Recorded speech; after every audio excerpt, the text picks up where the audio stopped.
ठीक है। India has a federal political system. India एक फेडरल पॉलिटिकल सिस्टम है, मतलब संघीय प्रकार की सरकार है। यूनियन गवर्नमेंट भी है और स्टेट गवर्नमेंट भी है।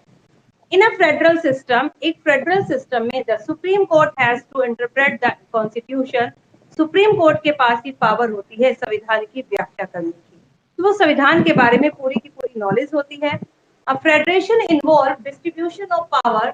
एक फेडरेशन के अंदर, एक संघीय सरकार के अंदर distribution of power between the central and the state government involve होता है। क्या क्या? एक फेडरल गवर्नमेंट डिस्ट्रीब्यूशन करती है, बांट देती है पावर को सेंट्रल गवर्नमेंट और स्टेट गवर्नमेंट के बीच में। कि सेंट्रल गवर्नमेंट की क्या क्या पावर है और स्टेट गवर्नमेंट की क्या क्या पावर है, किन किन मैटर्स पर सेंट्रल गवर्नमेंट कानून बनाएगी, किन किन पर स्टेट गवर्नमेंट कानून बनाएगी, उसकी सभी पावर्स को डिवाइड कर दिया जाता है। ठीक है, आगे देखिए, therefore the central and the state government should act according to the provision of the constitution. ताकि जो सेंट्रल और गवर्नमेंट है और जो स्टेट गवर्नमेंट है वो क्या है, संविधान के प्रावधानों के अनुसार ही काम कर सके। इफ सम डिस्प्यूट अराइज, लेकिन यदि कोई डिस्प्यूट, कोई झगड़ा, कोई ऐसी स्थिति उत्पन्न हो जाती है कि वो एक दूसरे से एग्री नहीं होते, किस किस के बीच में, between the centre and the state, centre government और राज्य सरकारों के बीच में, या बिटवीन टू स्टेट, या दो स्टेट के बीच में, it has to be settled by the supreme court. तो उनके झगड़े को सुलझाया जाता है सर्वोच्च न्यायालय के द्वारा। That is why the Supreme Court is called the final interpreter and the guardian of the Constitution। इसीलिए भारत के सुप्रीम कोर्ट को क्या कहा जाता है, फाइनल इंटरप्रेटर, मतलब वो सबसे बड़ा है जो संविधान की व्याख्या को कर सकता है, and guardian of the constitution, और संविधान का संरक्षक भी है। जैसे हमारे गार्जियन हमारे पेरेंट्स, ऐसे संविधान के संरक्षक सुप्रीम कोर्ट के जजेस। Point number 2, the Supreme Court and the High Court protect the fundamental rights।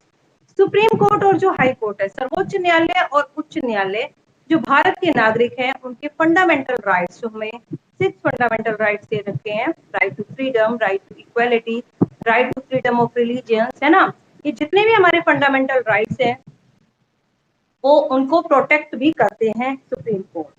For the purpose of protecting the right to the citizen, नागरिकों के अधिकारों की सुरक्षा के संबंध का जो पर्पज है, the supreme Court and the high court में इशू टू रिस्ट and direction to the concern authorities. तो सुप्रीम कोर्ट और हाई कोर्ट निर्देश देते हुए लेख जारी कर सकते हैं कि इस प्रकार लोगों के इन अधिकारों का हनन हो रहा है, उसके लिए क्या क्या प्रावधान होने चाहिए और किस तरीके से इसका सोल्यूशन हो सकता है। Point number 3, the Supreme Court give a new meaning of the Constitution। Supreme court एक नया मीनिंग, एक नया अर्थ प्रदान करते हैं संविधान को, टू मीट एन सिचुएशन, किसी भी, जिससे वे अपनी नई परिस्थिति को क्या कर सके, नई परिस्थिति के अनुरूप अपने आप को ढाल सके। मतलब सुप्रीम कोर्ट एक ऐसा नया मीनिंग देते हैं संविधान को कि जिससे कि आपने देखा ना, संविधान में अमेंडमेंट होता है कि संविधान नई परिस्थिति के अनुसार अपने आप को ढाल सके, उसमें अमेंडमेंट हो सके। The Supreme Court help the Constitution। Supreme Court ही संविधान की मदद करते हैं to adapt itself to the charge condition of the society। समाज की कई ऐसी नई परिस्थितियों के अनुरूप ढालने में संविधान की मदद करते हैं, क्योंकि समाज के कई ऐसे केसेस आते हैं कोर्ट के सामने जिसको देखते हुए संविधान में अमेंडमेंट किया जाता है। ठीक है, तो ये जो सुप्रीम कोर्ट है ये मदद करता है उनकी। अब ये तो बात हो गई सुप्रीम कोर्ट के, भारत के उच्च न्यायालय की, सर्वोच्च न्यायालय की। अब हम बात करते हैं हाई कोर्ट, जो उच्च न्यायालय है भारत के। At the state level, state level पर, राज्य स्तर पर, the constitution provide for a High court. हमारे संविधान ने हमें उच्च न्यायालय प्रदान किया है, which is the highest judicial organ in the state, जो कि हमारे राज्य के स्तर पर एक बहुत ही बड़ा न्यायिक ऑर्गन है, एक बहुत ही बड़ी न्यायिक ब्रांच है जो लोगों को न्याय प्रदान करती है। द पार्लियामेंट में however establish a common high court for 2 और more states and the union territories. कह रहे पार्लियामेंट ने क्या किया, एस्टैब्लिश, स्थापित किया है common high court. Common high court 2 राज्य या 2 से ज्यादा राज्य या फिर किसी यूनियन टेरिटरीज के कंबाइंड हाई कोर्ट भी हो सकते हैं। ठीक है, 2 राज्यों का मिलाकर एक हाई कोर्ट बना दिया गया। जैसे कि फॉर एग्जांपल पंजाब, हरियाणा और चंडीगढ़। पंजाब स्टेट है, हरियाणा स्टेट है, प्लस में चंडीगढ़ यूनियन टेरिटरी है। Have a common high court, उनका एक कॉमन हाई कोर्ट है, ठीक है, जो कि आपका चंडीगढ़ के अंदर है, पंचकुला में। The Bombay high court has been jurisdiction over the Maharashtra and Goa. ऐसे ही जो बॉम्बे हाई कोर्ट है, ठीक है, वो न्याय प्रदान करता है महाराष्ट्र और गोवा के लोगों को। At present there are 25 high courts in India. इस वक्त भारत में 25 हाई कोर्ट है, 25 हाई कोर्ट्स हैं पूरे के पूरे इंडिया के अंदर। मैंने आपको बताया था सुप्रीम कोर्ट के जजेस कितने हो सकते हैं, याद है किसी बच्चे को? 33। और टोटल हाई कोर्ट्स कितने हो गए आपके? 25।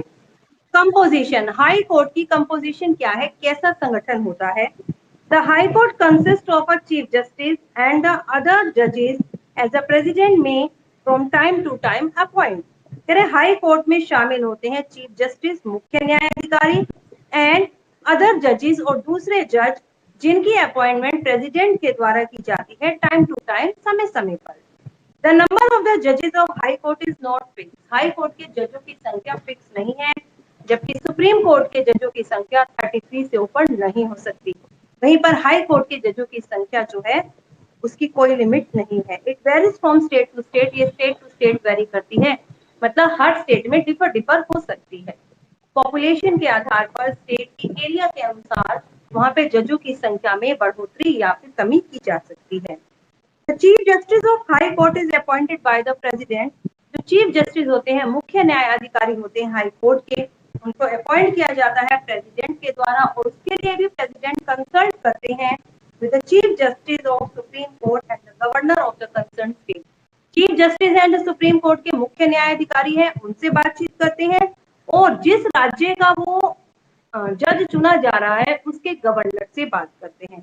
जैसे हमारे हरियाणा के गवर्नर कौन है? सत्यदेव नारायण आर्य, और हमारे प्रेसिडेंट मिस्टर रामनाथ कोविंद। अब जब हमारे यहाँ पर जो पंजाब हरियाणा हाई कोर्ट है, जब उसमें किसी जज की अपॉइंटमेंट की जाएगी, तो सुप्रीम कोर्ट का जो चीफ जस्टिस है वो और हमारे जो राज्य का गवर्नर है वो, उन दोनों से सलाह लेंगे प्रेसिडेंट। अदर जजेस आर अपॉइंटेड इन द, हाँ जी बोलो। हाँ, डिस्ट्रिक्ट कोर्ट, उसके बारे में भी पढ़ेंगे हम। सबऑर्डिनेट कोर्ट्स हैं, क्योंकि राज्य आगे जिलों में बटा है, तो जिलों के अंदर भी न्यायालय बने हुए हैं। द चीफ जस्ट, ये तो हो गया आपका।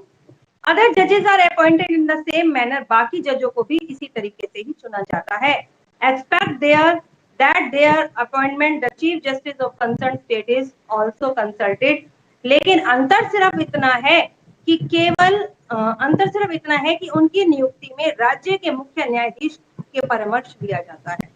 देखिए, जैसे चीफ जस्टिस का हमने सिलेक्शन किया था, तो चीफ जस्टिस का सिलेक्शन कर रहा था तो प्रेसिडेंट ने उन्हें चुना था, ठीक है, प्रेसिडेंट ने चुना था, और उसने भारत के महान अधिकारी की उसने उसमें कंसल्टेशन मांगा था। लेकिन जब बाकी दूसरे जज चुने गए, वो बिल्कुल उसी तरीके से चुने गए, लेकिन बस में फर्क इतना हो गया कि उन्होंने गवर्नर के साथ साथ चीफ जस्टिस की भी सलाह ली। अंतर सिर्फ इतना है, ठीक है, क्योंकि जो चीफ जस्टिस है, चीफ जस्टिस को कैसे हम चुनते हैं? तो चीफ जस्टिस है हाई कोर्ट के, उन्हें तो प्रेसिडेंट अपॉइंट करते हैं, और चीफ जस्टिस जो है वो हाई कोर्ट के चीफ जस्टिस को अपॉइंट करने के लिए सुप्रीम कोर्ट के हाई जस्टिस से कंसल्ट करते हैं और स्टेट के गवर्नर से कंसल्ट करते हैं। और वहीं पर जब हाई कोर्ट के दूसरे जजेस की अपॉइंटमेंट आती है, तो बस उसी तरीके से होती है, बस फर्क सिर्फ इतना होता है कि उनकी नियुक्ति में राज्य का जो है राज्य के मुख्य न्यायाधीश का परामर्श लिया जाता है। जो चीफ जस्टिस चुन लिया जाता है ना हाई कोर्ट का, अब दूसरे जजेस की अपॉइंटमेंट में अब वो बातचीत करेगा, विचार विमर्श करेगा प्रेसिडेंट से। क्वालिफिकेशन, क्या क्या योग्यता होनी चाहिए हाई कोर्ट का जज बनने के लिए? In order to appointed as a High Court जज, a person should be citizen of India, Bharat का नागरिक हो, ठीक है, should have at least 10 year experience of advocate of High Court of India, या भारत के जो हाई कोर्ट है उसमें हाई कोर्ट के अंदर 10 साल के लिए वो वकील रह चुका हो, वकील का एक्सपीरियंस हो, या should have at least 10 year experience of the judiciary officer in the territory of India, या भारत के किसी भी क्षेत्र के अंदर वो न्यायिक अधिकारी के रूप में उसका 10 साल का एक्सपीरियंस होना चाहिए। तो बेटा, कल जब हमने सुप्रीम कोर्ट के जजेस की क्वालिफिकेशन के बारे में पढ़ा था, तो याद है आपने उसमें क्या क्या पढ़ा था? सुप्रीम कोर्ट के जजेस की जो क्वालिफिकेशन हमने पढ़ी थी, भारत का नागरिक हो, ये तो था ही था। या फिर वो उसमें हमने पढ़ा था या तो वो हाई कोर्ट में 5 साल के लिए जज रह चुका हो, या उसने 10 साल के लिए एडवोकेट का काम किया हो हाई कोर्ट के अंदर, ठीक है। लेकिन हाई कोर्ट का जज बनने के लिए उसके पास 10 साल का एक्सपीरियंस होना जरूरी है। टेन्योर कार्यकाल कितना है, कितना समय होता है इनके पास? द जजेस of the high court hold office until they attain the age of 62 year.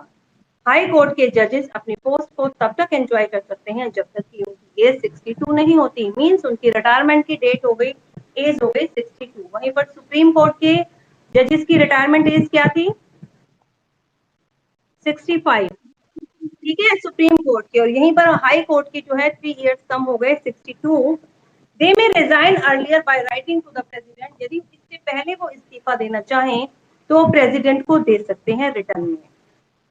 They cannot be removed from their office except in the manner providing for the removal of a judge of the Supreme Court। कह रहे हैं उन्हें उनकी seat से नहीं हटाया जा सकता, सिर्फ किस मैनर के अलावा हटाया जा सकता है, जैसा कि सुप्रीम कोर्ट के जज को हटाया गया था। यदि सुप्रीम कोर्ट के जज को हटाना हो तो क्या किया जाता है, वहां पर हाउसेस में बातचीत होती है। यदि माना जाए कि ये प्रस्ताव आता है आपका लोकसभा के अंदर उसके दुर्व्यवहार का, उसकी अक्षमता का, तभी वो प्रस्ताव यदि पारित हो जाता है पार्लियामेंट में, तभी उसे रिमूव किया जा सकता है। ऐसे ही हाई कोर्ट में, हाई कोर्ट भी जो एक बार जज अपॉइंट हो गया तो हो गया, लेकिन अगर हमें उसे उसकी सीट से रिमूव करना हो तो बस वही मैनर है जैसा कि सुप्रीम कोर्ट के जज के लिए होता है। ट्रांसफर ऑफ जजेस, जजेस की ट्रांसफर भी हो जाती है।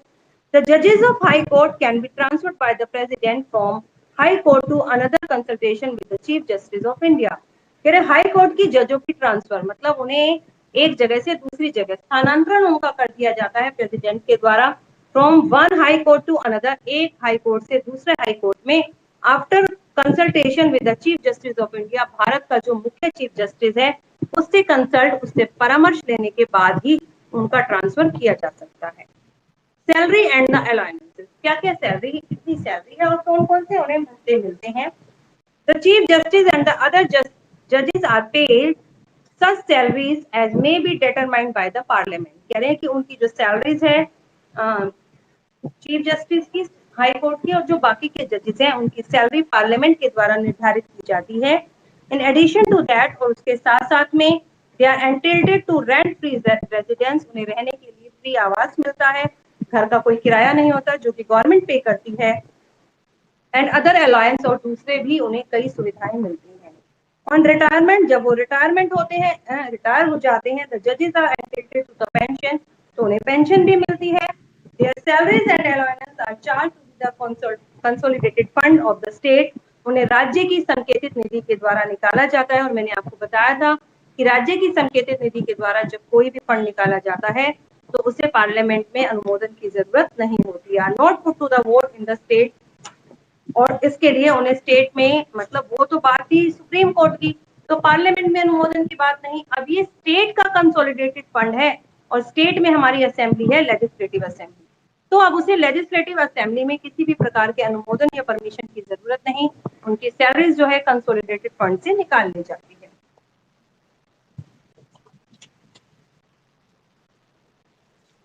तो बेटा ये था आपका, the salaries cannot be changed of the advantages of judges during this tenure, कि उनके कार्यकाल के समय हम उनकी सैलरीज को कम नहीं कर सकते हैं। ये मैंने आपको पहले भी बताया था। ऐसा कब हो सकता है, जब कोई फाइनेंशियल, कोई आपातकालीन, वित्तीय आपातकालीन आ जाए देश में, बस सिर्फ उसी स्थिति में हम उनकी सैलरी को कम कर सकते हैं, वरना हम उनकी सैलरी को कम नहीं कर सकते। अब मुझे ये बताइए, जो चैप्टर नंबर 4 के क्वेश्चंस किन किन बच्चों ने फाइंड आउट, बताएगा कोई? एनीवन? एनीवन? कोई भी नहीं? नोटबुक यहाँ सभी की चेक है। सौरभ, गार्गी,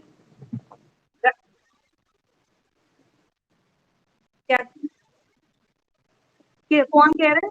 एक मिनट, पारस, किसको किसको चेक करवानी है? नमन, नमन क्या चेक करवाना है आपने? दिखाओ, ओपन करो, ओपन करो नमन।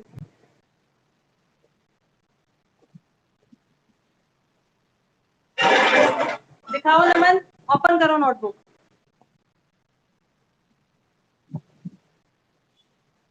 एक सेकेंड रुको।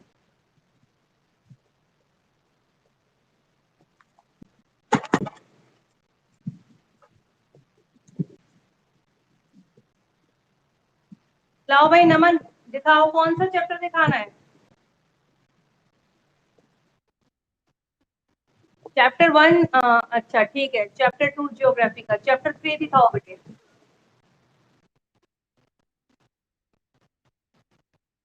ठीक है। हाँ जी। हाँ, मिनरल्स वाला चैप्टर, वेरी गुड। आगे दिखाओ। ठीक है। सिविक्स दिखा दिया था आपने?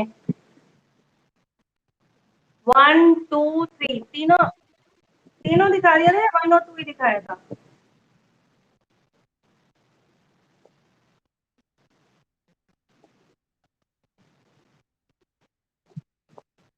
ठीक है, कोई बात नहीं। और ठीक है बेटा, ये कौन सा चैप्टर है एक बार दिखाना बेटा, मुझे क्लियर नजर नहीं आ रहा। नमन, चैप्टर 1 2 के साथ 3 भी दिखाया क्या सिविक्स का आपने? नमन, ये ज्योग्राफी का तो 2 और 3 हो गया आपका, ठीक है ना? और सिविक्स का बताओ। अच्छा ठीक है, अब और किसको चेक करवाना है इसके अलावा? पारस, पारस निकालो, नोटबुक निकालो।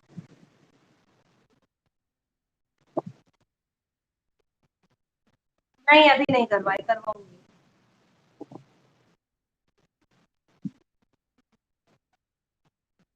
ज्योग्राफी का चैप्टर फर्स्ट, चैप्टर 5 होने के बाद मैं दोबारा करवाऊंगी। वो स्कूल में हो गया था, तो किसी सेक्शन में हुआ था, किसी में नहीं, तो मैं उससे दोबारा करवाऊंगी चैप्टर 5 कंप्लीट होने के बाद।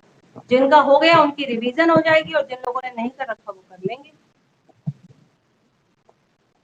पारस दिखाओ बच्चे। पारस, ये तो थर्ड चैप्टर है, चैप्टर नंबर 2 कहाँ है? चैप्टर 2 चेक हो गया था पारस? पारस बोलो बेटे। पारस, लीव हो गई क्या क्लास आपकी?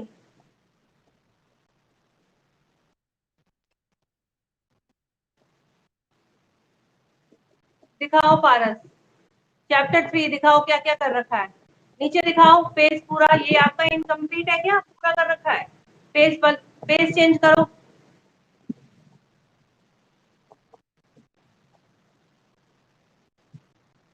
पारस क्लियर नजर नहीं आ रहा बेटा मुझे। पारस पिक, पिक लेकर मेरे व्हाट्सएप नंबर पर भेजना, मुझे नजर नहीं आ रहा है। ठीक है। और किसने दिखाना है? गौरव, गौरव आपका क्या रह गया था बच्चे? हाँ, पॉलिटिकल दिखाओ।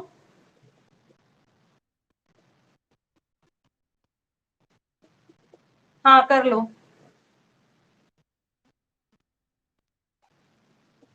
लाओ दिखाओ गौरव।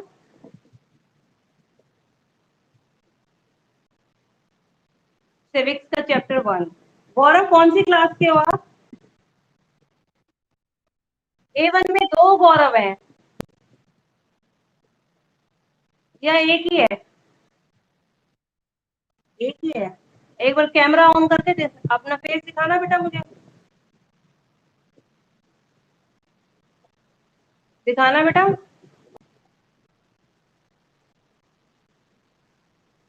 अंश, आपका माइक क्यों ऑन है? बताइए क्या प्रॉब्लम है।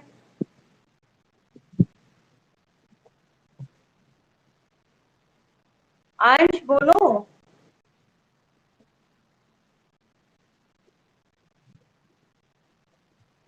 भूमिका, लीव कर दो बेटा, नेटवर्क नहीं प्रॉब्लम है काफी, बंद करो क्लास, टाइम ओवर हो गया। अंश आपको कुछ चेक करवाना है? अंश, मेरी आवाज आ रही है? अंश, लीव करो। अंश लीव करो। पारस लीव कर दो।